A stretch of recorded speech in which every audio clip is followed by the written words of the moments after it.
Semester ওয়ানে যে বিভিন্ন ধরনের এমসিকিউ তোমাদের জন্য থাকবে, তার মধ্যে একটা প্যাটার্ন হচ্ছে স্তম্ভ মেলানো, সঠিক বিকল্পটা বেছে নেওয়া।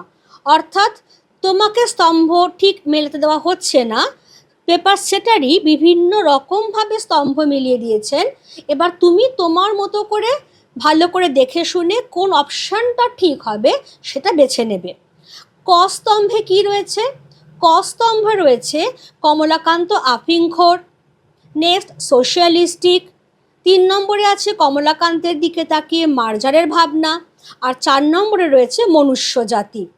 আর খ স্তম্ভে রয়েছে সমাজতান্ত্রিক, কেহ মরে বিল ছেঁচে, কেহ খায় কই, তেলা মাথায় তেল দেয়, দূরদর্শী। কমলাকান্ত আফিংখোর বলেই সে দূরদর্শী। সোশ্যালিস্টিক মানে হচ্ছে সমাজতান্ত্রিক, কমলাকান্তের দিকে তাকিয়ে মার্জারের ভাবনা, কেহ মরে বিল ছেঁচে কেহ খায় কই, আর মনুষ্য জাতি কী করে না তেলা মাথায় তেল দেয়। তাহলে এখানে দেখে নাও, যদি আমরা এইভাবে আনি জিনিসটাকে, 1-এর ডি এটার সঙ্গে এটা মিলছে, 2A সোশ্যালিস্টিক সমাজতান্ত্রিক, 3B আর 4C। তাহলে অপশান ঘ হচ্ছে আমাদের সঠিক উত্তর। তোমাদের